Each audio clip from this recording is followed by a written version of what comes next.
This week on Case Studies with the Biz Doc, it's Udemy, a massive open online course catalog where people learn online. They call it a MOOC, M-O-O-C. That's what it's all about. We've got the full story from the venture funding to the growth to a $4 billion IPO around the corner. This week.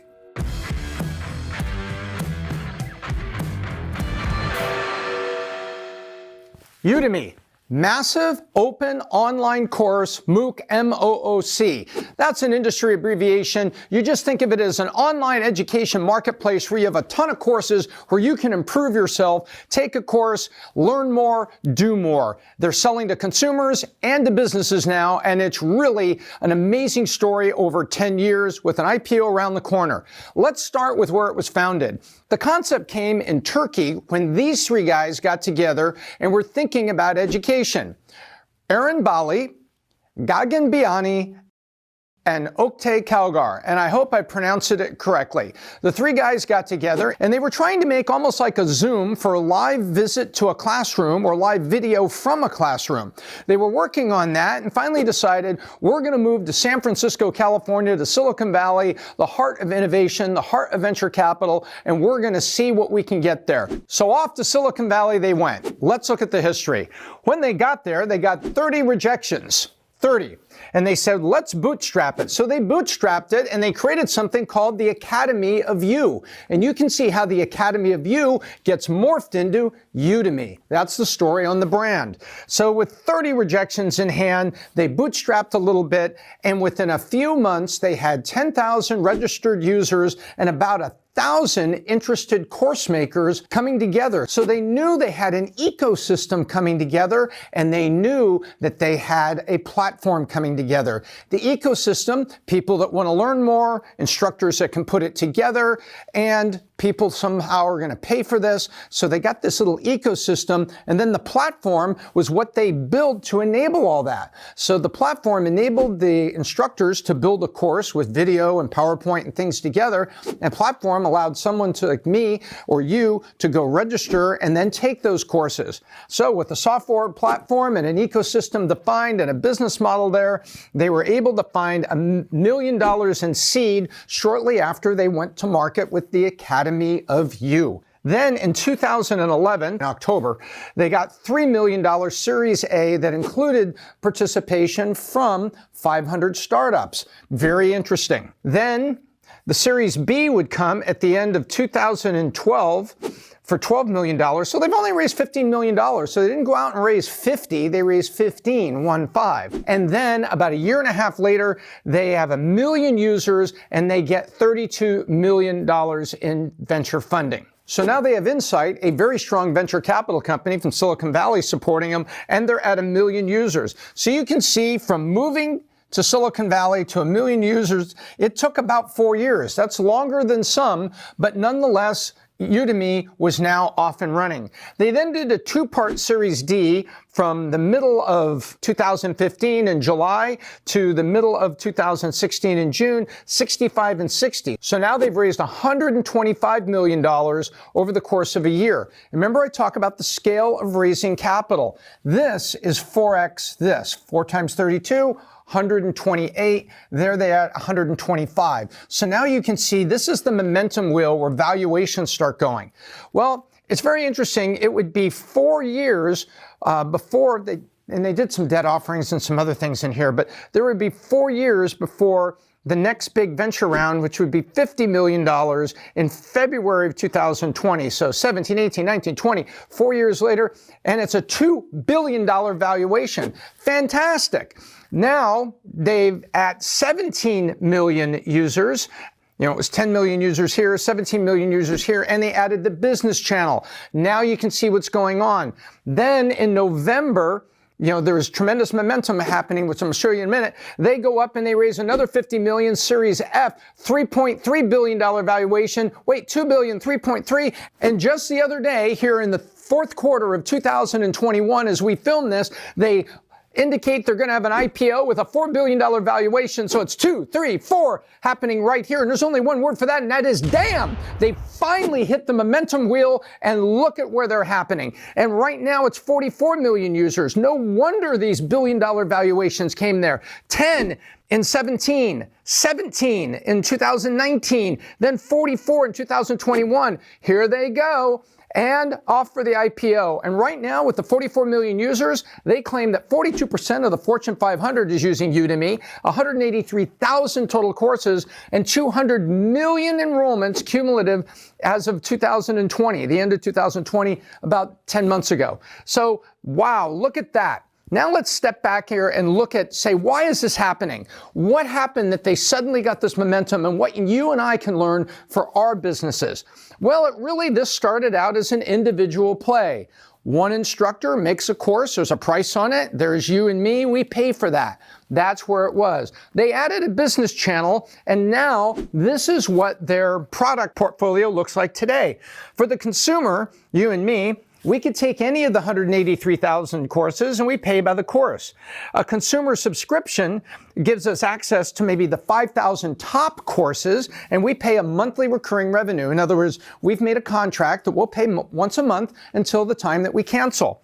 But then they added teams so that you could get a team subscription on an annual recurring basis. In other words, pay for the year.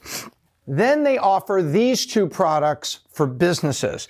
They offer teams of 5 to 20 users, get access to about 6,000 of the top courses, but it's annual recurring revenue. In other words, they pay an annual subscription for these 5 to 20 people to go in there and get whatever courses they need and improve their skills.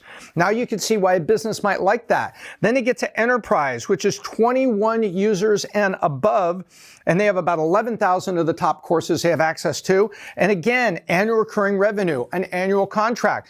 Isn't that interesting? Let's take a look. Look at how the users went up and look at how the valuation went up. Let's find out why.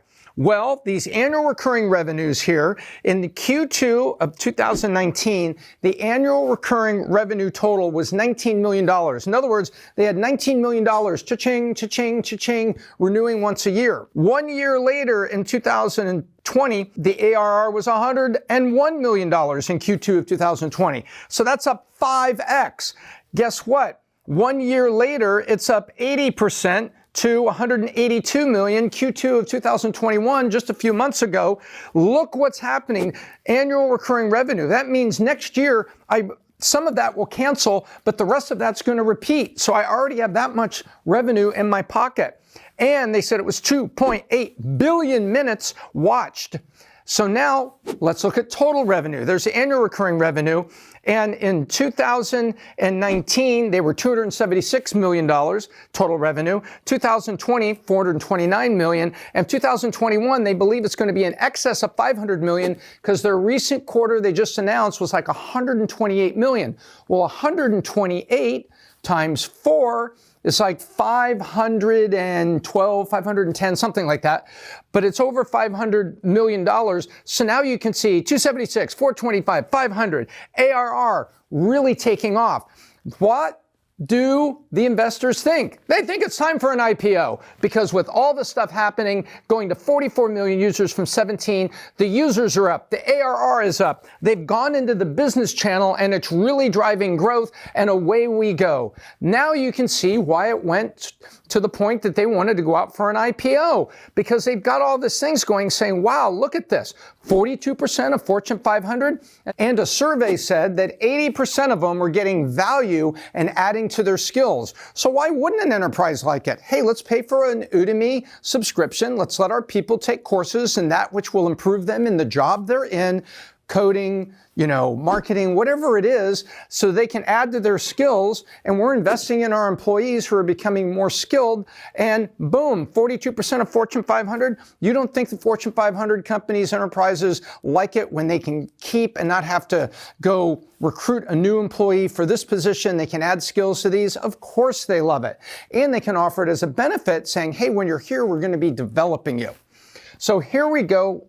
And this is how they built the momentum for the IPO. Now let's look at the lessons. What could you and I apply here? Well, the first lesson that I don't have on my list here is patience. They patiently bootstrapped when they got rejections. And look, it was several years getting to 1 million users as they continued to refine Udemy and the classes and the business model and attract people, instructors to build those classes. Then they discovered scale, scale, scale, so they can make the thing work. So the back end had to scale, the software had to be good, and by and large, everybody said that Udemy's got a really great platform and a really great business model, and it didn't break. So scale. So you got to build something that's ready for this kind of growth. Then bootstrap. I already talked about that. You get rejections and you've got enough together, let's bootstrap it and give up less of the company when we finally go out to our first venture capital round. Giving up less means I'm not going to give up 25%, maybe I only give up 15% because I bootstrapped it and I got to a milestone and I've already proved something, so the company is more valuable in that moment. And because it's more valuable, I give up less. Then business channel. I just talked about that. And subscription together. Subscription greater than eyeballs. So you put things up that are free, things like Twitter, and you brag about all your eyeballs and your followers. These guys were like, let's go to the subscription. MRR for consumers to get access to a bunch of cool content. ARR for businesses to educate their folks, and the success was tremendous. So adding the business channel, adding ARR or monthly subscription fees to put it together, look at the scale of ARR, look how it's driving revenue, look at the statistics, look at the IPO that's coming soon. I love Udemy. I think it's a great company offering great products that really helps people, especially now as we look at different jobs we'll have. We look at COVID, we look at working remote, where we could also get remote education to elevate our skills to make us more valuable for the next job. And for that, making people more valuable and a more valuable company dedicated to education. You know the Biz Doc babe is a teacher, and you know I love to teach, so I've got a heart for education, and I've got a big heart for Udemy. That's what I think about Udemy, but what do you think? Leave a comment below. I answer as many as I can. And while you're there, subscribe to the channel and hit the bell so we can send you notifications every time more great content is here on Valuetainment, the best channel on the internet for startup entrepreneurs, business executives, and people like you just want to learn more. And if you like this case study on Udemy, you'll like this from the Biz Doc archives, which was another online education case study. Until next time, I'm Tom Ellsworth with the Biz Doc, and I hope I left you better than I found you.